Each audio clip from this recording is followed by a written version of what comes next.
Hey Mark, what's the importance of formula going in for horse blankets? Tell us the wash process that has to be done for a horse blanket. It's several different steps, but the most important thing is your water. The water is the most important thing. You've got to get all the dirty out before you can start adding soap to it.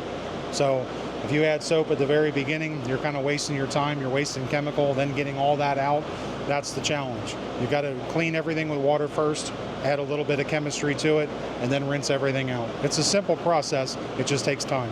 How many flushes does it need? You need at least 2 or 3 up front. Up front before chemical is added? Before chemical, at least 2 or 3, depending on how bad the blankets are. 3 is probably more than enough, but you want to make sure all that dirt, all that mud, and everything else is out of it before you start adding soap.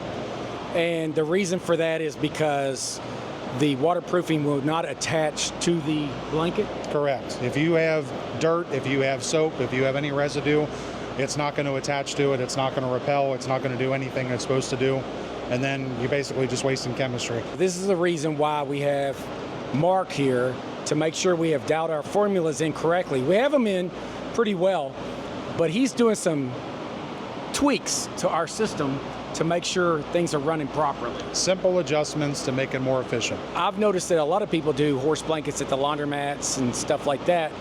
They might be getting the chemical on the front end instead of the back end.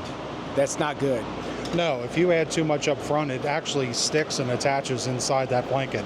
The cotton that's in there, underneath the fabric on the outside, when you cannot get that out, you're going to get reaction on the horses. I've seen horses that have, infections, hair loss, things like that. So you've got to get all that chemical out before you can waterproof it.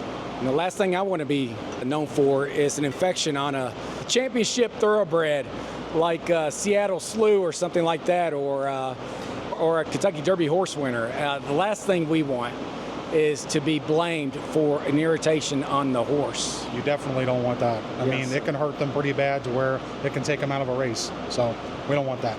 No, and we're not going to be responsible for that. It's very important, if you take on horse blankets, the chemistry has to be perfect, the waterproofing has to be perfect, and the formulas and everything that you're doing within the washer has to be from point A to point Z. Everything has to be right. It's got to be right from the top to the bottom. You cannot skip any steps. Can't make it any faster. If you make it faster, you're just going to have a problem. Thank you, Mark. No problem.